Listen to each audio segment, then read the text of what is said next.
Okay, let's get started. So everyone, thank you for joining us today. This is our third webinar for Track 2, which is focused on integrated planning for holistic solutions. The Climate Adaptation Forum is presented by the Local Government Commission in partnership with the Governor's Office of Planning and Research. My name is Rima Chakra. I'm a Climate Adaptation Program Manager with Rincon Consultants. I'm one of 3 track facilitators for Track 2. Today, we're also joined by Whitney, who's the acting landscape forestry program supervisor with the California Tahoe Conservancy, and Peggy, who is an environmental supervisor for the city of Los Angeles and a doctoral candidate in environmental science and engineering at UCLA.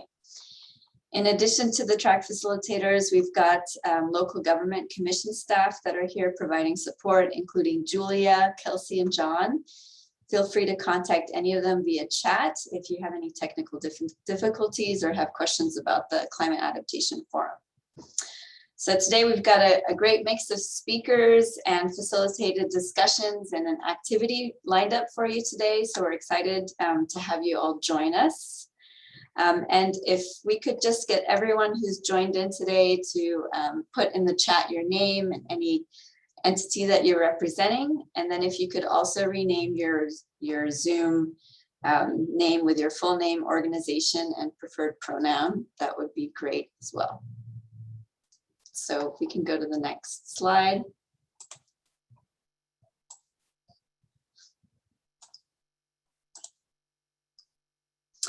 So for those of you that were part of our previous workshop, we had a discussion about the group norms for Track 2.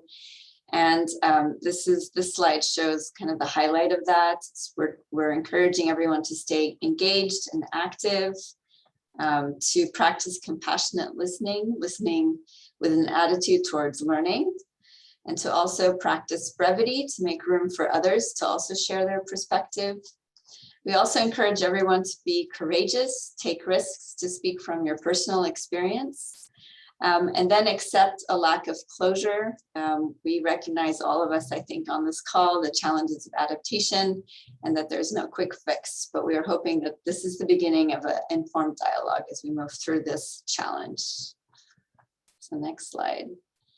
So the approach that we're having for these webinars is to ask folks that would like to comment to raise their hands, and then we can unmute you. We do encourage all of you to use the chat function throughout. And then once we do a breakout discussion, we encourage everyone, if possible, to turn on your camera. And I know it's tough, but to try to limit distractions, avoid multitasking. But definitely encouraging everyone to take breaks as needed. We're all in walls of meetings all day, so we recognize that we need to give you all some time as well. And we will have a break today during this workshop. So here's the agenda. We'll begin with presentations from our guest speakers today, and I'll be introducing them in a moment. We'll take a little break after the presentations, and then we'll have a breakout discussion on community engagement strategies, and we'll do a design exercise as well. We'll come back as a group to hear from the different breakout groups, and then we'll close it out. So we had, at the previous workshop, we had talked about the barriers to integrated adaptation planning and worked together to identify some solutions. And we broke out into these 4 different groups, one on insufficient resources, another on competing priorities, siloed sectors, and ineffective governance. And we do have a summary document with these that we heard from everyone at these breakout groups that you can access. But what we did here is that for insufficient resources, funding and staff capacity were identified as a major barrier to addressing climate change. And looking at how do we move from information collection into actual policy implementation, and the challenge of making sure climate models are constantly adjusted to accommodate new data. For competing priorities, some challenges were the misaligned priorities across utilities, across states and local agencies, Some solutions posed were looking at the state to make sure utilities were evolving based on changing needs and demands. And to also look towards regional entities like Council of Governments to help address collaborative approaches to climate adaptation. For siloed sectors, we heard that there are systems, the way we've set up our systems and governance structures, that there's an intrinsic bias towards just simple replacements rather than looking at systemic changes. There's the challenge of public input is often limited to just providing opinions on predetermined solutions, which tends to suppress new ideas, and that there's a general bias towards near-term solutions rather than looking at long-term solutions. And for ineffective governance, we heard that agencies can be restricted to sort of a narrow defined scope of work, that maybe we could look at how funding could be linked to collaboration across silos and sectors, and that there's a lack of coordination across state agencies and other agency levels. So that was kind of a brief recap. We also looked at developing a vision statement, and we did a Mentimeter, and this is the result of that, where everyone provided some keywords to frame out the vision statement. And so we adjusted it, and you can see here the words in pink are the new words that we added to the vision statement, and the words the words that are bolded reflect input that we received from the poll. So this is the vision statement we've developed as a group. So I think with that, I can introduce the speakers. So today we have Nikki from the Office of Policy and Research. She's an assistant planner at OPR specializing in climate resilience. Nikki serves as the staff lead on the Adaptation Clearinghouse and supports the ICAR program, Integrated Climate Adaptation and Resiliency program at the state. Her prior experience includes serving as a Civic Spark Fellow and 2 years with the Sierra Business Council. We also have Michelle today from the Climate Innovation, who is a Climate Innovation Program Manager with Movement Strategy Center. Movement Strategy Center provides intermediary services, supporting a just transition, aiming for a world of regenerative relationships between the people and the planet that prioritize economic, racial, and gender equality. Michelle helps Movement Strategy Center transform their larger cultural, political, and physical infrastructure in ways that enhance health, the environment, social justice, culture, and beauty. She brings over 20 years of experience advocating for equitable policies and engagement with the climate sphere and with local governments. We also have Tiffany, who is the Sustainability and Climate Action Manager for the City of Santa Cruz. She has expertise in the areas of climate action and sustainability, environmental justice, renewable energy and microgrid systems, green economy and climate hazard planning. Tiffany is a licensed civil engineer, with 25 years of experience. She specializes in collaborating across various scales of the public, private, and academic sector to deliver equitable and impactful emissions mitigation and climate adaptation initiatives. So with that, we'd like to hear first from Nikki with OPR, and then we'll move on to our next speakers. We did reserve time after the speakers to ask questions, so please put those into the Q&A, and we'll do those questions after the three speakers complete their presentations. Good morning, everyone. Thanks, Rima. Can you all hear me okay? Awesome. Okay. Welcome. Good morning. So I am Nikki Caravelli. I'm an assistant planner with the Office of Planning and Research. And over the last year, I've been working hard to kind of dig through the adaptation planning guide and identify some of the key pieces from it that are most relevant to equitable community engagement. So that's what I'll be presenting today. So just a quick snapshot of the Integrated Climate Adaptation and Resiliency Program. Our charge is to be the coordination hub for advancing climate resilience at the state, regional, and local levels. So we're here to be a resource and support action all across the state. So If you want to learn more, check out our website and our impact report to see what we're prioritizing these days. Again, a quick snapshot of the Adaptation Planning Guide released last summer. It's now integrated on the State Adaptation Clearinghouse at resilientca.org. And there you can explore it both in the PDF format or in an online interactive click-through kind of environment. And the process that's outlined in the guide is broken into 4 phases. Just to recap, phase 1, for those folks that haven't gone through the guide before. So phase 1 is really about exploring, defining, and initiating your adaptation process. Phase 2, assessing vulnerability. Phase 3, defining your adaptation framework and strategies. Phase 4, implementing, monitoring, evaluating, and adjusting. And finally, the piece that we're here all today for is the outreach and engagement, which is ideally, as advised by the Adaptation Planning Guide, woven throughout all of your process.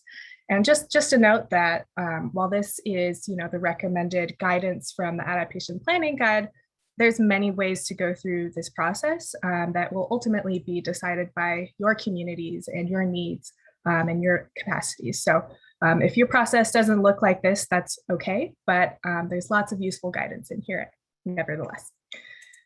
So one of the key points to engaging vulnerable communities in your process is understanding who they are, what they are, and understanding that within the unique context of your community and your region. And so ICARP put together this guide. The Technical Advisory Council approved a definition of vulnerable communities.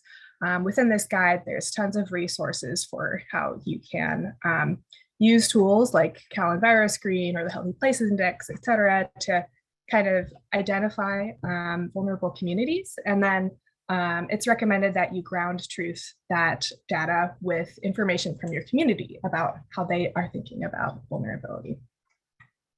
And also just a quick note that we're kicking off a process soon to launch a vulnerable communities platform to build on this definition and serve as a tool to help folks combine some of the climate projection data from CalAdapt, understand vulnerability in their community, and other factors that are important for incorporating vulnerability into the process. So phase 1, what is equitable community engagement in phase 1? This phase is really all about deciding who your core project team are, trying to ensure that there's a mix of representatives from different government departments, community organizations, hospitals, nonprofits, et cetera, even companies. This phase also provides recommendations for how you might establish a public-private partnership or utilize stakeholder mapping to really ensure you're involving an equitable outreach process. And as I think we're going to hear a little bit more later, there's a spectrum of community engagement that many folks I'm sure are familiar with, and it's depicted here on the slide. And so ideally, we're moving towards the right side of the kind of empowerment spectrum when it comes to community engagement tactics. So this step is really to help you identify persons and frontline communities who might be most vulnerable to climate change, and ensures that your planning process, your resources, and your efforts to address systemic wrongs are conducted in an equitable manner. And there's tons of resources within the actual adaptation planning guide itself to help you do that. There's a template for stakeholder mapping in the Adaptation Clearinghouse. There's all kinds of resources in there, so I encourage you to kind of poke around there. Phase 2 is about your vulnerability assessment and collaborating with your community members, both internally and externally, to identify neighborhood strengths, assets, and climate change impacts. And this phase suggests using 4 different activities to achieve this. There's obviously many more different types of activities out there, but just as an example, there's targeted stakeholder interviews, which can help you tap into local knowledge, experience, and expertise. There's also storytelling timeline activities, which provide a historical hazard inventory through personal narratives. The third activity is participatory asset mapping, which can involve community members understanding the data behind the vulnerability assessment in climate science. And the last activity is a community-based participatory research activity, which involves partnering with academic institutions, tribes, and the broader community or nonprofit organizations to include those folks as project researchers. So phase 3, quick snapshot. The goal of this phase is to involve stakeholders in brainstorming and drafting your adaptation strategies based on the results of the previous phase and the vulnerabilities you've identified. So communities here can involve stakeholders through different pop-up events or community events, design charrettes, interactive workshops, other engagement formats. There's tons of stuff out there that many folks have already been doing for other things. So you can just build on that for this type of work. And while the project team should take this feedback and use it to help prioritize their strategies, they can also involve the community through games that engage residents or through online analysis that might provide community members with the tools to understand and value each of these strategies. So using it not just as a prioritization exercise, but also a communications tool. Phase 3 outreach also provides equity considerations when you're drafting and prioritizing those adaptation strategies. Again, I'm doing a very high level overview here, so I encourage you to dig into the phase 3 guidance online to see a little bit more about what that's about. And then there's specific resources and tools also in that section woven throughout. So the final phase, phase 4, which is evaluating, monitoring, and implementing. This phase incorporates outreach and provides a list of sample actions, with the goal being that community members are partners in the results of monitoring and evaluation. If your community members are involved throughout the process, then you can leverage their expertise and their knowledge and their already existing networks to complete implementation and to involve them in seeing how things are going and rely on their upfront close experience with the results of what actions are being taken. So community and stakeholder engagement should ideally involve these same groups throughout the whole, all 4 phases, and can include frontline, vulnerable, and tribal community representatives in addition to the project and core teams. So of course, all of this is on the adaptation planning guide. If you're interested in any particular phase, you can just go directly straight to that phase and check out the entire planning process. The community engagement tips are woven throughout. However, if you want to really just dig into the equitable community engagement pieces of the adaptation planning guide, I am super excited to announce an updated topic page on the Adaptation Clearinghouse called Climate Equity. It's essentially a revamp of an old page that we had on the site. And this page is really meant to collate all of the key information from the adaptation planning guide, provide some background and context, establish key definitions for climate equity and vulnerability, and help users really dig into what is equitable community engagement all about. Just a couple notes on what's on this new page. You can search, filter, and explore the climate equity resources that are on the database. I think we have over 100 resources that are tagged as having some sort of overlap or nexus with climate equity. You can also find featured state guidance documents and tools, like example, environmental justice plans from different state agencies. You can learn here what vulnerability is in the context of climate adaptation. Again, I said there's key definitions and concepts. And then finally, all of the equitable community engagement key concepts, I shouldn't say all, many, in a broken down format. You see it here on the screen as a quick snapshot. You're not meant to see this, but I mean, you're not meant to be able to read this small text. So I encourage you to go to resiliency.org/topics/climate-equity, and I'll put that in the chat and explore this on your own time. So from there, I'll end my presentation. Thanks for listening, and feel free to email me. Thank you so much, Nikki, for providing that overview. And that adaptation planning guide is an excellent resource. I use it all the time. It has chock full of resources and information and case studies. So it's a great tool. So I encourage all of you to check it out. Also, the Adaptation Clearinghouse is amazing, and it's a really searchable tool. So definitely encourage everyone to go there as well. Thanks, Nikki. So let's hear from Michelle as our next speaker.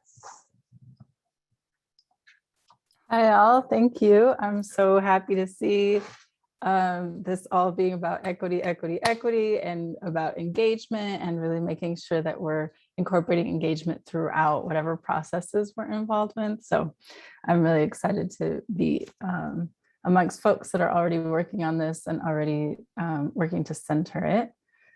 Let's see if I can share. So we've already referenced actually the spectrum of community engagement that Movement Strategy Center helped develop with some friends, Facilitating Power, some other partners, and actually it comes from an initial one you may have also seen by the International Association for Public Participation that initially developed a spectrum that was really more like 1 to 4.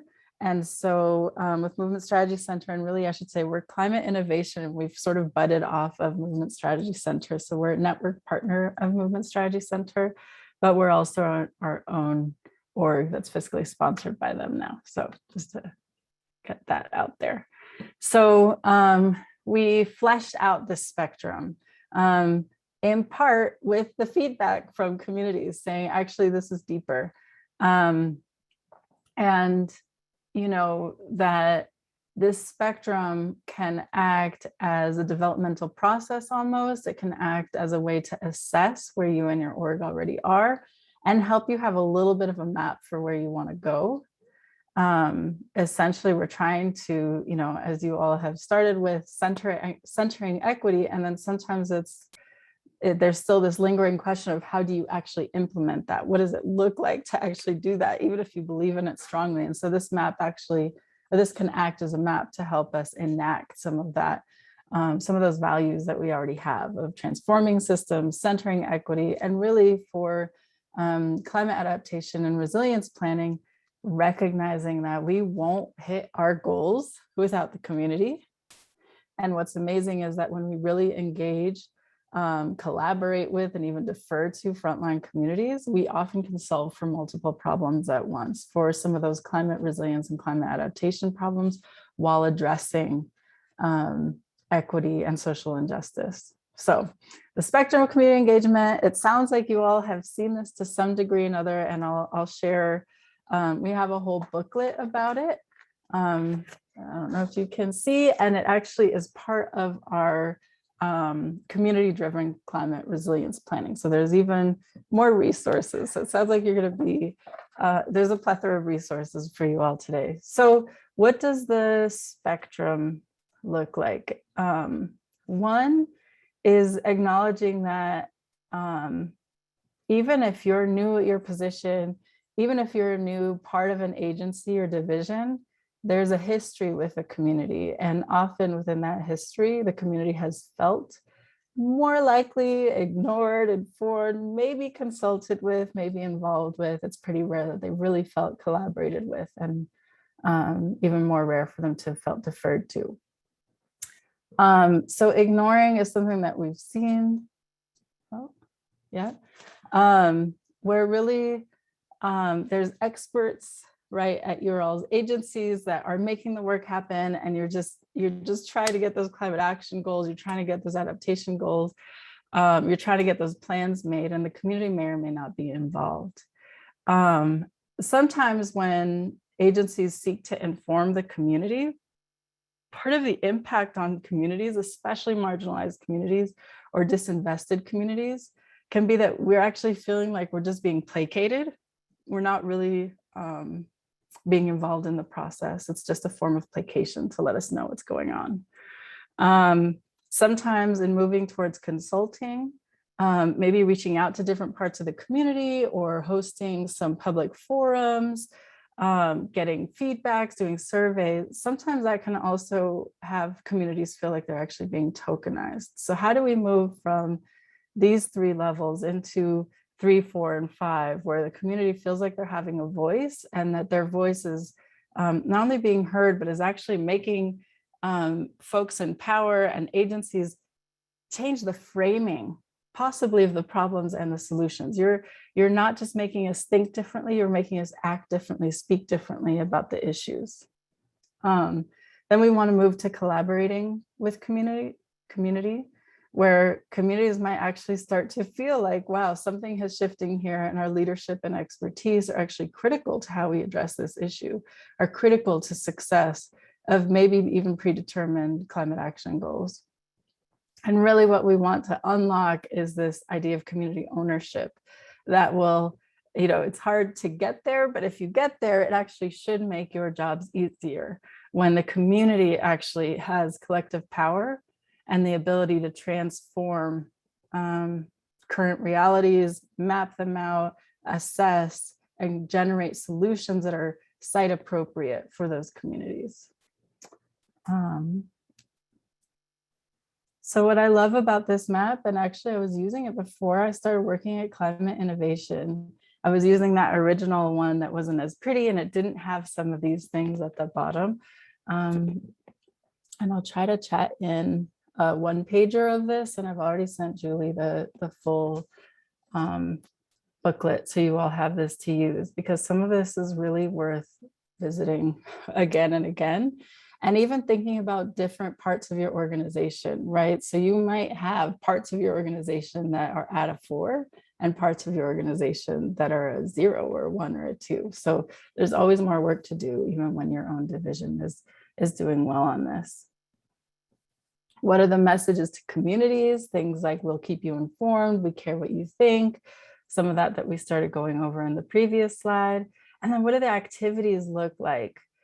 We just recently had a meeting with frontline facilitative leaders, and we were like, what's something you don't want to see in this work anymore?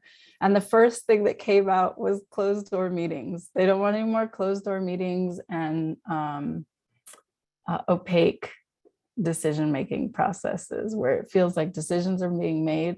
Someone kind of went into depth about this, feeling like decisions are being made, but then the community is still being welcomed in to have a response to the decision, but the decision has ultimately been made, and the community could feel that even though they weren't being told that. Informing can look like fact sheets, open houses, presentations, billboards, videos, publicity. If you look at the bottom, this is one of my favorite things about this spectrum, and what I have found to be really useful coming from a community that was working on some of these things, is that really these first 2 levels, it's really 100% systems admin. In the second level, some of those funds might be going to promotions and publicity, and maybe some contractors that do that, but it's not really community-based, and the community is not really seeing any of those funds. As you move into level 2 and 3 and beyond, you start to see that resource allocations start to shift, and that you may start bringing consultants, right? That's the level 2. Hopefully you're seeing what I'm talking about here at the bottom. The way my screen's set up, I don't see your head nods or thumbs up or anything, so hopefully they're there. And here's where we start getting into community involvement. And so what does it look like to actually hand over some of these needs for promotions, publicities, public forums, surveys, but having the community enact that, and maybe even having the community enact that within themselves, surveying each other, speaking to each other, hosting focus groups amongst each other. Delegated power. This is, and I wonder if you could give me a thumbs up if any of you feel like your org or your division is already here at a 4. Any thumbs up? Where you're delegating power to the community, you're resourcing the community, maybe you're funding community partners. It looks like no, that makes sense. And we got one, wonderful, with Jeff. And maybe there's more I don't see. Yeah, there should be a reactions button along the bottom if you want to select that to do the thumbs up. Yeah, thank you. Finally, what would it look like to defer to the community? right? Usually this is flipped the other way around, and the community is deferring to the leadership of local governments and agencies, or even federal governments and agencies. What would it look like if our agencies were actually deferring to community leadership? If they had community-driven planning, if they were doing some of the assessment, if they were doing some of the research that we were talking about recently. There's been a lot of buzz around participatory budgeting. What does it look like if the community actually has some or all of your budget in their hands and they get to decide where funds need to go?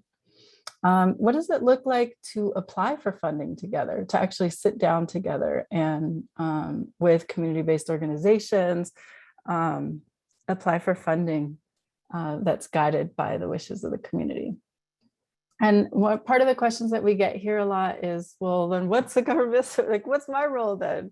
You know, it's that communities will still need expertise, and we still need navigation through some of these systems, which is where your expertise will always be wanted and needed. So that's a very brief overview of the spectrum. And I just want you again to sort of think through for a minute, just pause and think through your own work, where you feel like you are. In fact, maybe we could just have you chat it in. Where would you say that the work you're up to right now, and not as a judgment thing, just as an assessment thing, so you could figure out what steps are needed to move forward, where would you say you are if you could type in a 0 to a 5, and I'll open up the chat. 1 to 2, 1, 3. Thank you for your honesties. We got another 3, 1 or 2, 2 to 4. That's interesting. Maybe there's parts of the org that are more, that are further along in the process. I love this. Someone said that for one project, it's probably a 3 or a 4, but overall closer to a 2. That's really good reflection, and something that the community is really served by you acknowledging that, you know, you might have a project at 3 or 4, and you want the community to be responding as though you're at 3 to 4, but they might be experiencing overall as closer to a 2. So we got 2s, 3s, historic plus trust issues. Yeah. So part of the difficulty with this is that we are not doing any of this work in a vacuum, historically or otherwise. And so if communities have been here, it can seem harder to do your resilience planning, your adaptation planning, engaging the community, than not engaging them at certain times, because you're actually doing forms of repair work. And part of what I love about this model is that when you get into these 4s and 5s is when you can hopefully switch that relationship, and it should actually make your job easier. It should make it more exciting. It should make it more inspiring, and it should help us actually attain some of those goals that we know we all need to get to. So let's see, we spent too much time on informing and educating the community. Yeah, so part of the switch within our agencies and organizations that often needs to happen is being able to see that the communities have expertise. Our communities have a lot of knowledge. They might speak about it a little bit differently. So really, if you're educating them, it's often on language and jargon that they will need in order to navigate these systems. And that can be one of your important roles as well. So I think with that, I'll try to chat in a 1-pager of the spectrum. And then, like I said, I shared with Julie the whole booklet, and we've got some other resources for you as well. We also do some ecosystem mapping to help governments and organizations figure out which community-based organizations are really best suited to partner with as they move along on the spectrum. So thanks again. Look forward to your questions, and I'll try to chat in some more resources. Thank you so much, Michelle. That was really great, walking us through that ownership spectrum and breaking it down into good detail. So really appreciate that. Okay, now we're going to hear from Tiffany with City of Santa Cruz. Thanks very much, and thanks to the first two speakers. We here in Santa Cruz reference many of these resources that have been described already, but I'm really honored to be here today to talk about our really iterative work in equity in our community engagement over the past 2 years through our Resilient Coast Santa Cruz initiative. Let me go ahead and share my screen with you all. Okay, can you see my screen? All right, very good. So let's continue then. Okay, I just want to start by acknowledging that I'm here on unceded territory of the Awaswa-speaking Yupi tribe. The land that they held is now being stewarded by the Amamutsan Land Trust. So our Resilient Coast initiative really consisted of 2 projects, and I'm not going to talk a ton about the projects themselves because I really want to focus on the equity pieces, but together there were 2 projects, one funded by Caltrans, the West Cliff Drive Adaptation and Management Plan, and then also development of sea level rise policies for our local coastal program amendment from some funding through the Coastal Commission, and then some local match and local funding.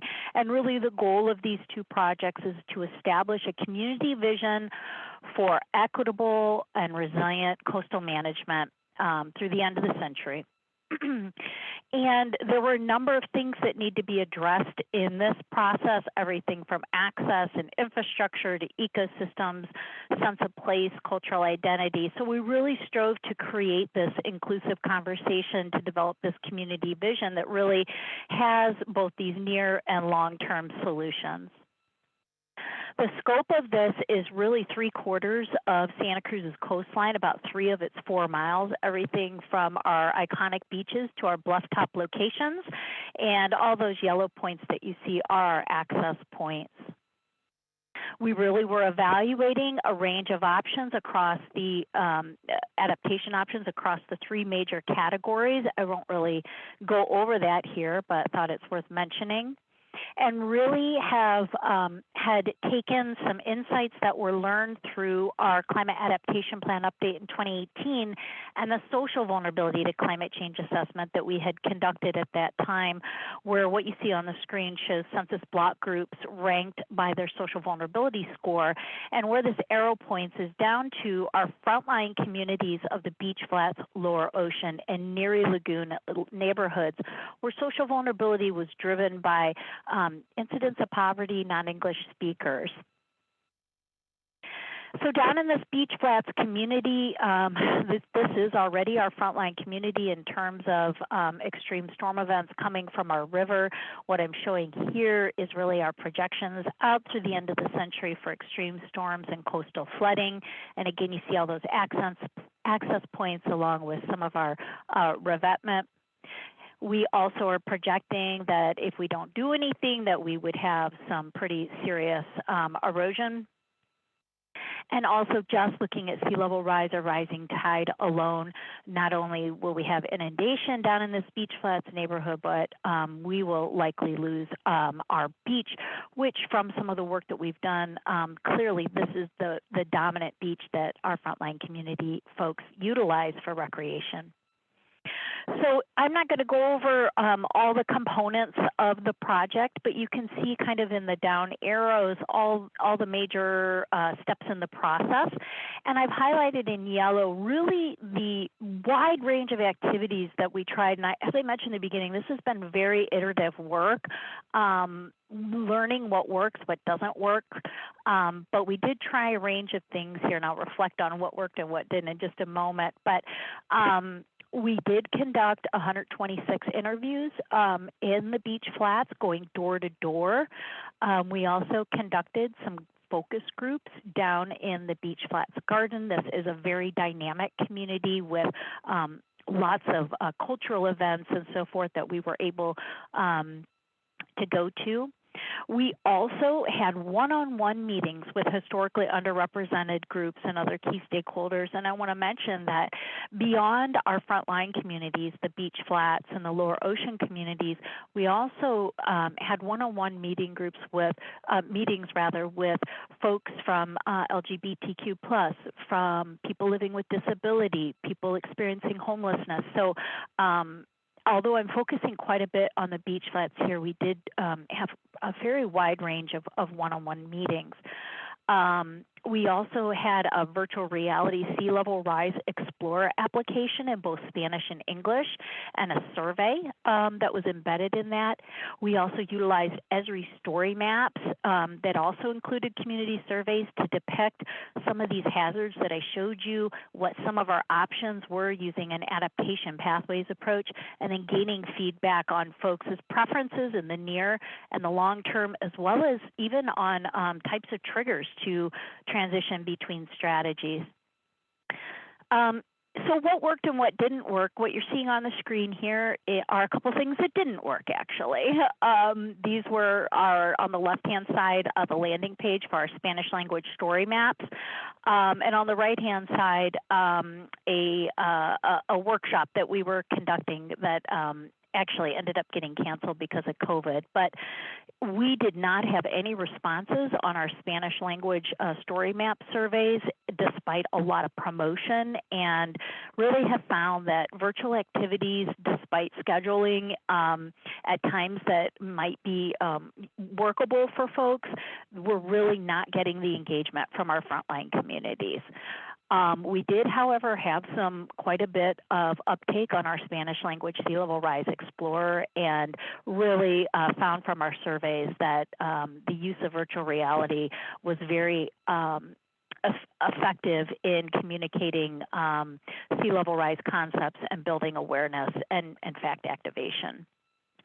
So what are some things that really did resonate and that we found did really work and kind of edge into that scale, getting into empowerment on the scale of community engagement? We really spent the time building trust with frontline community leaders and designing meetings with them. In fact, folks served on our technical advisory committee for the project. So that was really critical. We also leveraged academic partnerships to bring capacity to focus on our frontline communities. That's how we accomplished our our surveys, door-to-door surveys. Those one-on-one meetings were probably the richest and most valuable meetings that we had, where we learned not just how concerns and preferences link with climate, but with broader issues throughout the city that we're seeking to holistically connect. We right now are exploring, particularly with the Amamutsan Land Trust, how can we let underrepresented communities lead versus that kind of consultative collaborative process. And then we've also begun compensating historically underserved groups in our current climate action plan project, which we weren't able to do in our Resilient Coast project, and we're really seeing some long-term commitment. Lastly, I just want to say showing up has been super important for us at events that have nothing to do with climate, whether it is the Gala Gatesa Festival or this weekend there is a mural painting going on down on the beach flats. We also wanted to reflect back to the community what we heard. I'm not going to go over all of this, but as you see, there are a lot of concerns that are not climate related. But again, if we can connect the dots and continue to build trust with this community, collaborate on potentially grants that might edge into some of these things like mold and home ownership opportunities, there's a really great opportunity with our current climate action plan process to follow up on some of these things that we learned during this Resilient Coast process. And we also even got into short to longer term adaptation ideas and strategies. which was really great. Our consultants also produce level of service and access limitations based on all of these, this engagement that we've done. This is kind of one of the outputs that came out of this. And then also these adaptation pathway approaches that kind of show project by project over time, you know, what could different adaptation scenarios look like. So these were really useful visuals in our work. And lastly, just to wind things up, we are working with our frontline community groups on developing a coastal change triggers monitoring program. We're even looking at opportunities for workforce development, coastal conservation corps perhaps, and we have our funding strategy and development to fund a lot of what's going forward here. Our West Cliff Drive plan was adopted by City Council in April, and our LCP amendment, the final products on this whole project are going to California Coastal Commission at the end of the year. And I will end with that. All the deliverables and summaries for all of this can be found at cityofsantacruz.com/resilient coast.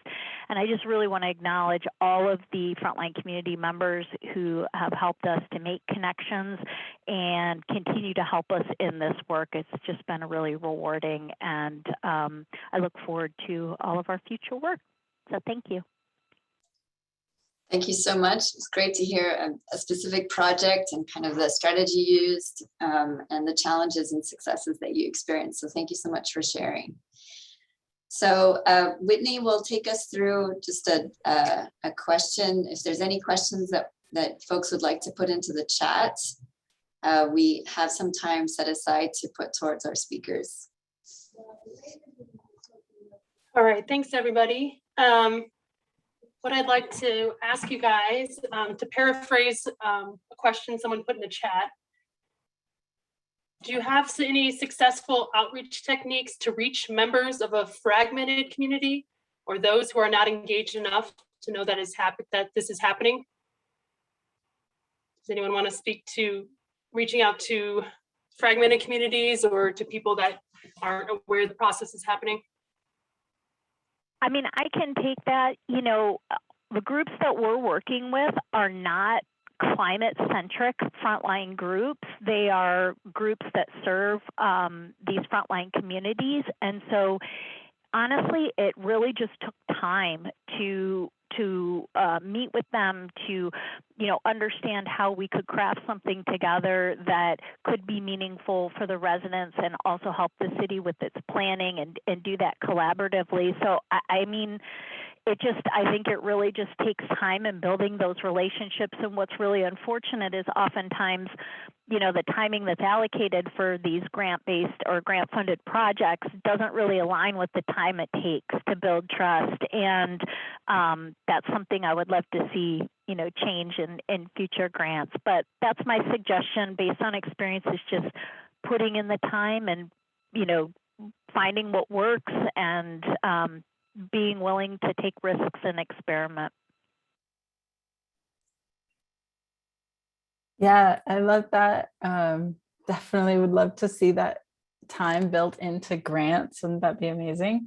I think Tiffany spoke to some of it too, of going to events and whatnot that communities are already having, even if they're not related to climate. And really, it's actually a little bit like ecological restoration work, where you, like, in almost every ecosystem, something is working well, something is functioning right. And part of our jobs is to help support those systems, help expand those systems. And a lot of times those things that are doing well are sort of like the substrate that's needed for other things to work well. And so looking at the community with that assets framework of saying something is working well in this community. What is it?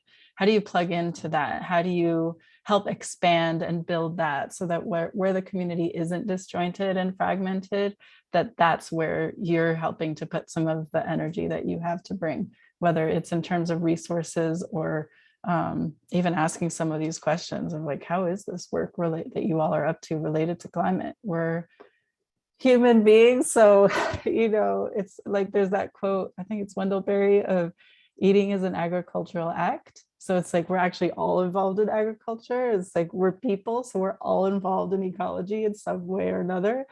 And we're also social creatures. So there's no way for us to not be involved in social issues as well. So these things are all connected.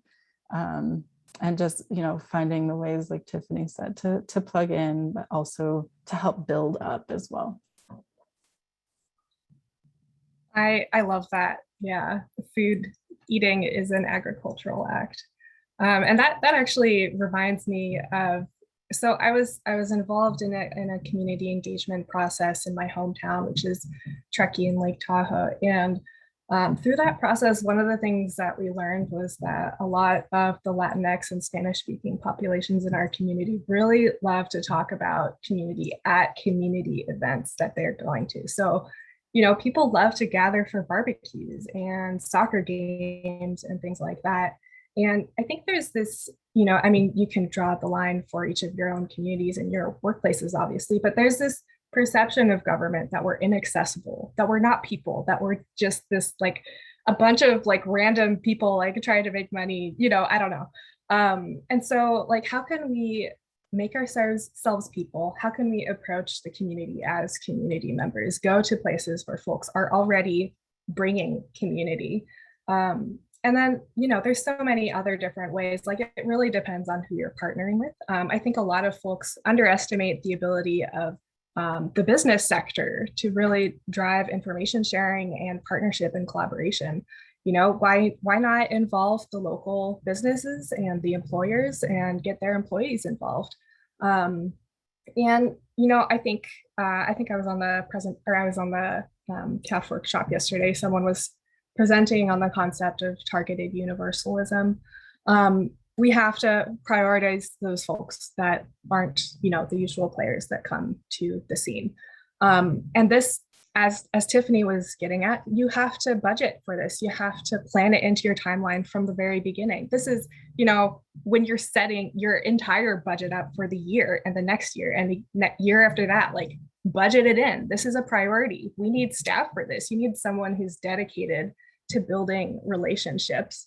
And if you don't take the time to build those relationships and really show people that you're committed through putting your money where your mouth is, it's going to be hard. Thanks, guys. That was some really great input. I think we might just have time for one more question. I noticed there's a lot of community engagement guides available on the internet. Do you guys have any you want to highlight, or are there any you prefer to use, and why? Right now, I've been using the Making Equity Real framework from the Greenlining Institute. They're actually our equity consultant in addition to our community members who are compensated equity advisors for our climate action plan project. And it can be adapted to, it's geared towards adaptation, but it can be adapted to an emissions mitigation kind of thing as well. And I highly suggest it's a very accessible framework to utilize. The Government Alliance on Racial Equity also has some really good some work. USDN, ICLEI, I'll stop and others can chime in.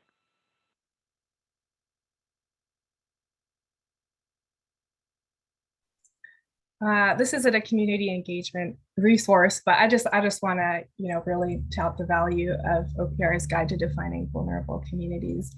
And I saw a couple comments about like, how do we define vulnerability? So I kind of wanted to address those if that's okay. But I really love that guide because, it's a starting place for folks. I think, vulnerability is a complex concept and it's not the same everywhere.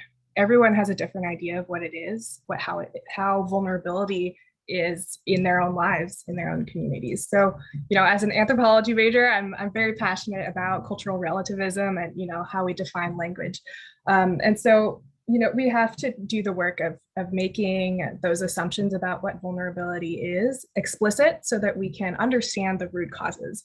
If we don't understand the root causes of vulnerability, it will be very difficult to actually address them, specifically in the climate change adaptation context. And so that's why I love that guide as a starting place for community engagement efforts, because we do have to really understand what vulnerability looks like. and define it within our own communities. And our guide isn't comprehensive.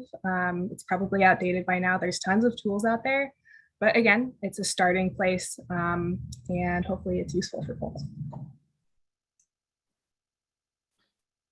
Well, I named some of ours, so I have to give a shout out to those. Community-driven climate resilience planning framework that really says that communities lead. And, you know, I realize I talk about assets a lot and approaching the community as an assets-based approach, and that was sort of informed years ago when I first got out of college. I was working with youth, and there was this idea of 40 developmental assets. And the idea is that you're looking at assets versus deficiencies. So not like assets as in what people own in terms of property and money and financing.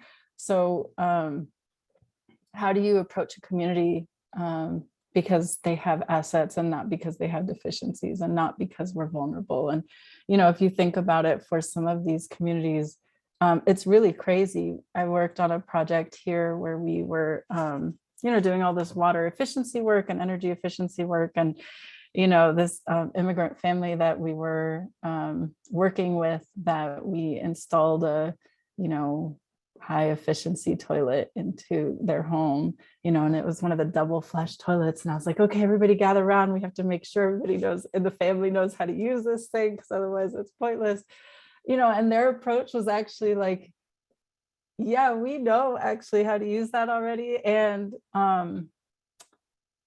we have never wasted so much water as we have since we've moved here. And we feel like we have no choice but to waste water just by living here. We would never live this way where we were coming from. And so, you know, there's this whole thing of, you know, there are climate vulnerabilities, but also there's all this climate know-how, and there's folks that, you know how to live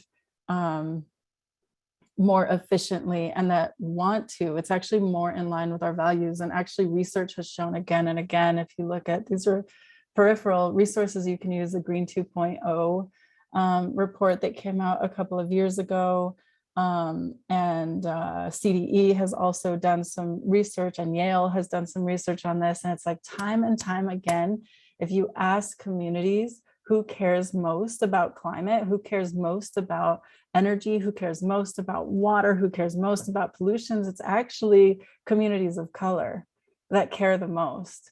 And so that's not being engaged somehow, right? If you look at the work that a lot of our cities are doing, that or even our whole sustainability climate movements are doing, you wouldn't guess that by seeing who's engaged. So there's some sort of disconnect there.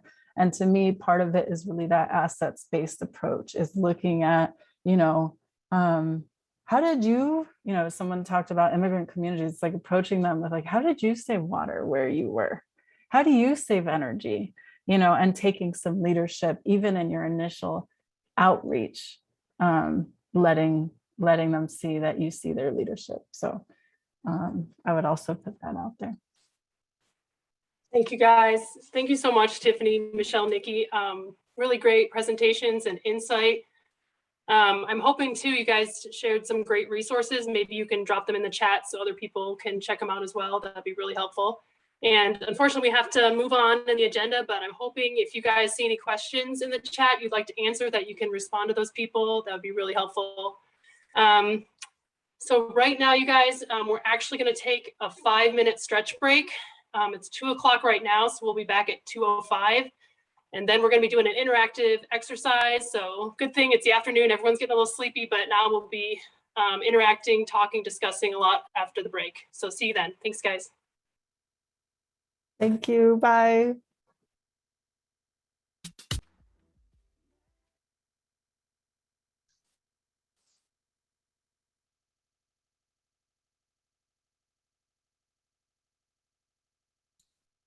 All right, hopefully folks are starting to trickle back into our virtual room.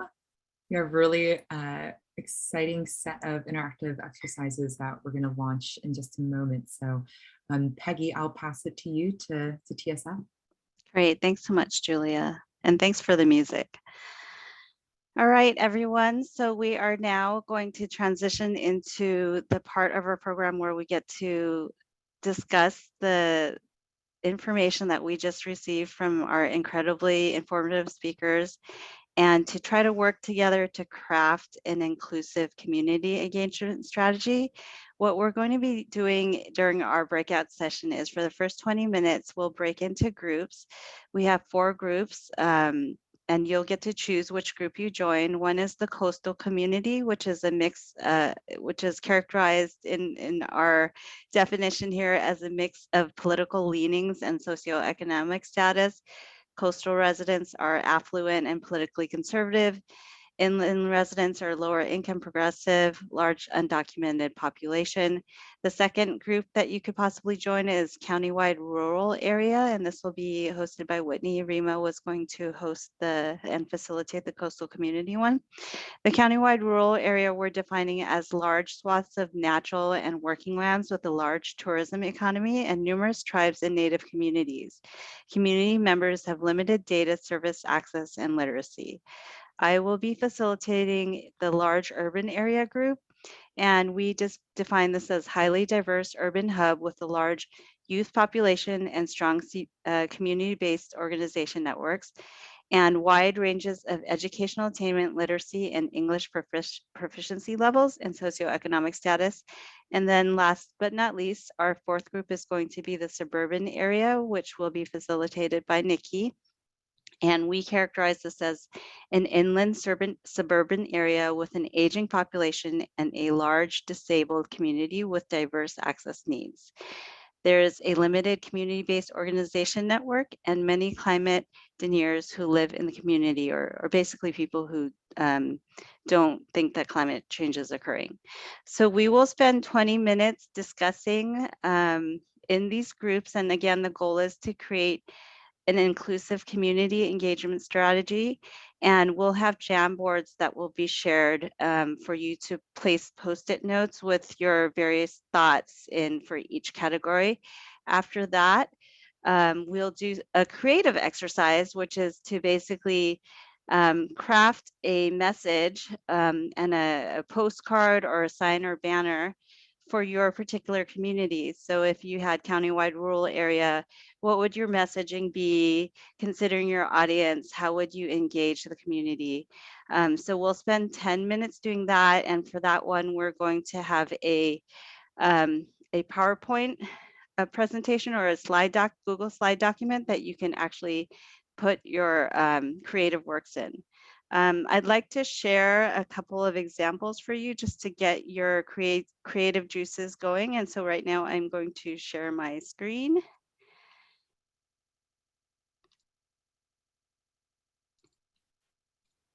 Okay, so can everyone see that? Okay, great. So here are some examples that I've pulled off of the internet to share with you. Here are sample climate adaptation awareness flyers. There are not that many actually, and this one I took from another country, but it's nice and succinct. They use images and colorful graphics to attract people's attention and deliver very simple messages. This is a sample regional collaboration website. And this web page actually contains a toolkit for organizations that would like to form regional collaborations. So there are a lot of great resources on here that you can check out. But if you're forming a regional collaboration, you could also create a similar website to this. They also have something very helpful, which is called Roadmaps to Resilience. And they've basically created steps that each sector could take to address various climate risks. Here are examples of, actually one example of a climate resilience awareness flyer that was put together by EPA, and I've included in the presentation document 2 links for resources for educators and students, and also an adaptation resource center with all sorts of information that you could use in your communications. This is an example event flyer, and this one's actually from, I think this is from the Philippines. So you could also engage different age groups as well by putting together conferences, and this could also be a regional strategy. And then finally, here's some sample postcards. I wanted to let you know about this language translation resource that I just discovered. I was trying to put together a resource and I was translating between English and Spanish. It's really great. You can pick which language you want to enter and then which you want to translate to, and you basically just type in the text, or you can actually copy and paste into it and it'll give you the translated text and some alternatives, and you can actually copy and paste it. I also wanted to let you know I found an example of a regional climate solutions webpage. This has an educational webpage with information, but it also has videos. And what I noticed about climate change videos is that oftentimes it's a lot of images and not so much words, because what ends up happening is that the audio is recorded in different languages and shared with different audiences. This website also has a promotional toolkit with flyers in different languages, and these are just some examples of what's available. There are also climate and health awareness flyers and videos available from the CDC, and on the left there are is a listing of the different resources that they have available. In the middle image, that's a Spanish language flyer, and on the right are some snapshots from a video. And like I said before, it's a lot of imagery, not a lot of words, because they end up translating the audio to different languages. And this is also a resource I found. The Physicians for Social Responsibility organization has created some climate and health informative postcards that people can share. And so I thought that it was helpful to see an example of a postcard before we try to create one. You see images, very simple and short messages, and the identification logo on these postcards. Included in your presentation are instructions for how to put together a Google Slide graphic document.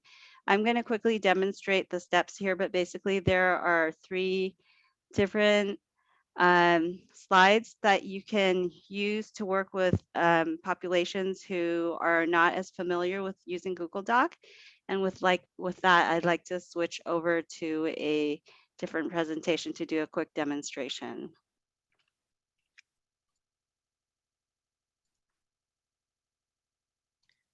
Okay, so let me share my screen again. All right, so can everyone see this Google Slide graphic document?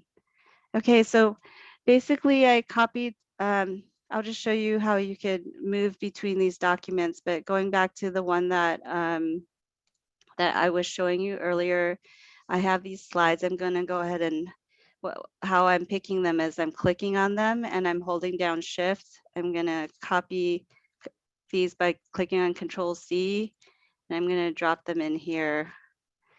I can also delete slides. So I'm just clicking on them and clicking on delete on my keyboard. And then to change the background of the slide, I can right click on it and click on change background. I can pick any color. I'm gonna go ahead and pick a light color. Sometimes if you're using, actually, let me pick a dark color. Done. And then because you can't see it now, I'm going to click on the text box. Usually you click on the boundary, then you click on the text. And I'm pressing down my left mouse key to highlight the text. Then I'm going to click on this text color icon right here and change it to a lighter color so that you can see it. And I'm going to do the same thing again over here so you can see that. I can also change my background into an image. If you go back to change background, it says choose image. So instead, I could pick from instead of doing color, I could pick from my drive, and I can also do an image search. So if I want pictures of seals, for example, and I want it in my background, then I just click on that and insert, done. And now I have that in my background. Let's see what else I need to cover here. You can also add shapes, so you could insert shape. So if I wanted to make a circle, I would just basically click on shape and then click on my left mouse button and keep it pressed down and then drag it out. I can format this shape by right-clicking on it and scrolling down to format options. So I could change these things about it, or I could go up here and I could change the fill color to something else. I could also set how thick the border is and recolor it using these, okay? I can add text boxes. So here I had typed this in. I'm gonna go ahead and add a new text box. I just clicked on this text box icon, but you could also click on insert and text box. And then I just keep that left button on my mouse, press down while I drag out this text box. Then I can move it around. I can move the text box around, or I can click on the inside of it to type in the words, which is what, let me go ahead and delete this circle here. So let me do that again. I'm creating time, right? Yeah, what we might do is once we get into this portion, if anyone needs help, we can send, I can join you and help work through some of this. But again, as Peggy noted, these are all included in the slide deck. So yeah, so let me quickly transition it. So just one last instruction, you can insert images, text boxes, and links as well. Okay, so those are basically all the tools that you need to do the exercise. So right now, what I'd like to do is transition it over to Julia to help you get into your breakout rooms. Remember, you can pick whichever one you want and have a creative session. Talk to you soon. Great, thanks, Peggy. So as a reminder, it's a two-part interactive exercise. So the first part is going to be fully discussion-based using Jamboards. I'm going to go ahead and share my screen so folks can see the four categories or 4 rooms again. And this is really around shaping kind of the foundational elements of an inclusive community engagement strategy.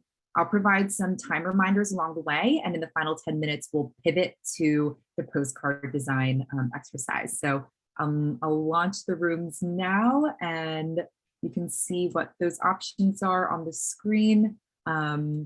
And everyone should be able to select the room that you'd like to go to. So let folks take a look at these categories and start moving around.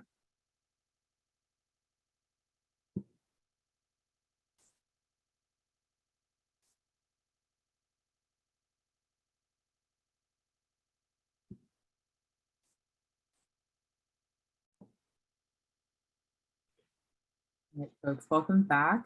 That probably went by super, super quick. With that, I'm going to pass it back over to Whitney. Thanks. Thanks everybody for participating. What we're hoping now is to just do a really quick report out. We're kind of getting near the end now, so maybe just 1 to 2 minutes, a few key takeaways. You really don't have to talk about everything in your slides, but just maybe a few things.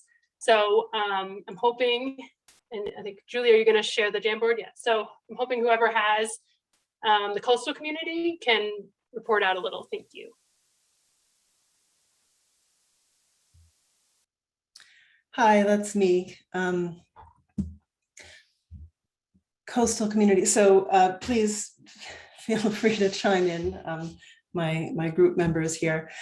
How would you create culturally competent messages? People talked a lot about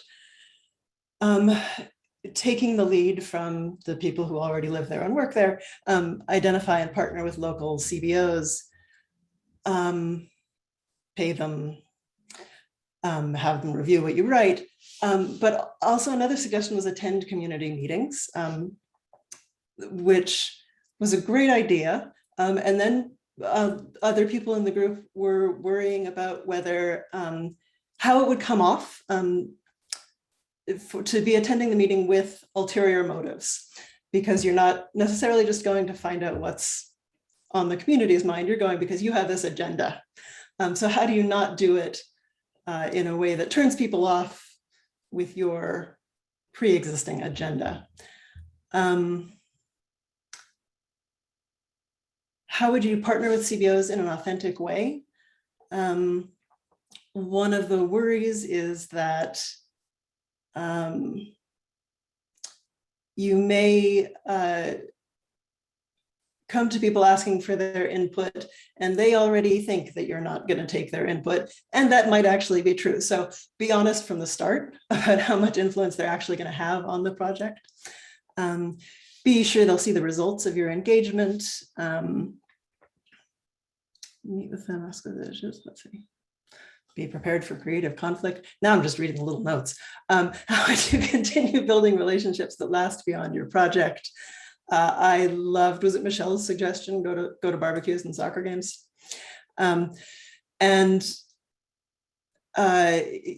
Ways to establish that continuing communication include attend their meetings, their monthly or quarterly meetings. Another concern is that staff turnover. You spend all this time building relationships, and then there's staff turnover, and you lose those relationships. So maybe build relationships with multiple people on staff. Maybe just acknowledge up front that this might not be a relationship that lasts forever, but that building trust the second time around won't take as long. What is needed to enable their participation, building relationship and trust, funding, and childcare and food for evening meetings. Please jump in, anybody from the coastal group. Thank you, Jessica. That was great. Thanks, guys. So now I'm going to do the Countrywide rural area. A lot of what we were thinking about for culturally competent messages is just how do you connect to people's history? Maybe people have lived there a long time. If you're thinking about tribes, they have a long, long history with the land. And so kind of connect with them and what they know about the history, and kind of incorporating that, honoring their local knowledge. Also a lot of focus on maybe water and fire, since that's what a lot of people with working lands are thinking about in the rural communities. Partnering, we're thinking just doing one-on-one listening sessions, maybe working with the elders in the community to learn more about what they care about, what they know of the land. For long-term relationships, we're just thinking about going to, just as Tiffany was saying, going to events, even if they're not climate related. Learning people's names, speaking a language that people are already speaking in the community, connecting to what they already know and how they're talking. For events, you know, if we're thinking at a community where it doesn't have a lot of Wi-Fi, internet, maybe making sure you're going to places where people already are, central locations, community centers. We're thinking doing the participatory budget exercises where people can prioritize the budget would really get them to be involved. And on the next page, the solutions we're thinking are, you know, just a lot of tying into the things they care about the most, tying into things they already are doing, maybe where they're already working as a community to put out fires or reduce water usage. So kind of tying into efforts people are already doing and relying on the community members that kind of know the area the best. Innovative ways, we're looking for partnerships with other homeowners associations, maybe other federal agencies like national parks or forests, and just finding ways to share personnel or space or apply for funding together. All right, and now we're on to group 3.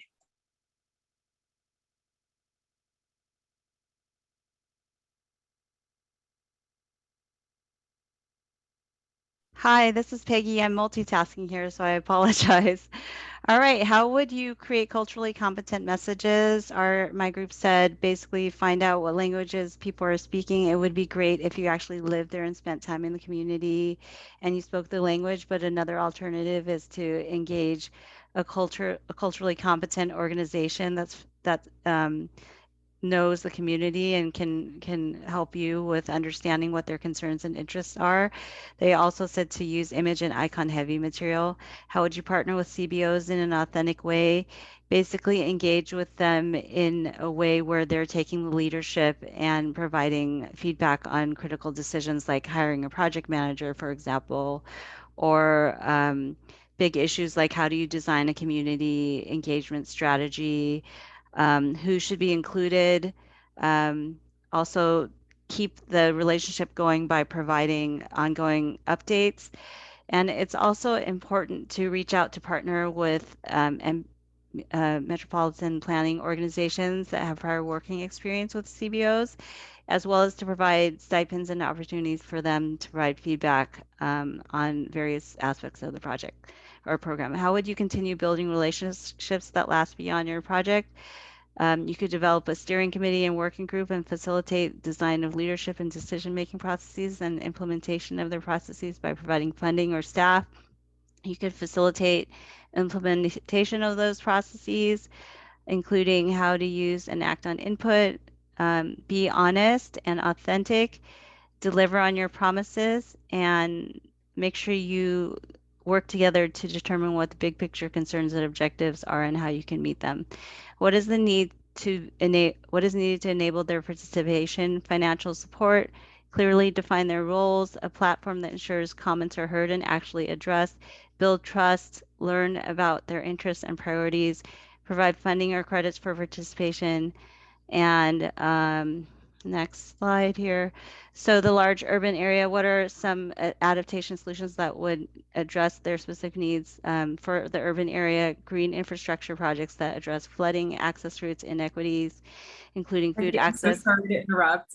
We're running out of time here. Okay. So we're going to share the Jamboard out. I don't know if there are a couple like quick wrap-ups, anything that you want to capture quickly, but we'll be sharing the Jamboard slides with everybody. Okay, yeah, so just we need to collaborate on grants and multi-benefit projects. And we need leadership. Actually, we need mandates to tell us we have to do that, that agencies have to do that. And that's it. All right, how about group 4? Hey, yeah, I can quickly summarize. So we had an inland suburban area with a disabled community and a couple of climate deniers. So we were thinking a couple key themes were, well, if we're speaking to climate deniers, we can all kind of agree on baseline values if we don't agree necessarily on the causes of climate change. So focusing our messaging and our tactics really on those values, like we all want to be safe from wildfire. We all want our homes to have access to water or whatever. It's a great tactic. We also talked about emergency preparedness, especially for the disabled community who might have a lot of transportation access needs, really thinking through what an evacuation situation will look like for those folks and how to facilitate their evacuation in the event of a disaster. And there's ways that folks could collaborate regionally with whether it's animal shelters or the business community or nonprofits to kind of educate on emergency preparedness key concepts. So I'll leave it at that. Thanks, Nikki. Looks like one of the Jamboard slides got deleted. So we're gonna kind of go back and see what happened, and hopefully we can find where those sticky notes went. We are officially a minute over time. I want to be really respectful. I know folks are already starting to drop off. Just wanted to thank everyone for joining us today. I know we tried to cover a lot. There's a lot that goes into inclusive community engagement and regional collaboration. Hopefully you're able to get some good takeaways from the presentations, and then just by participating in those discussions actually through what specific strategies could look like for the makeup community for your group. So our third and final workshop is going to be on Tuesday, September 28th. We look forward to seeing you all there. And in the next week, you can expect to see all the resources from today's workshop. So thanks again to everyone for joining us. Huge thanks to our facilitators, and we'll see you in a few weeks. Thanks, Phil.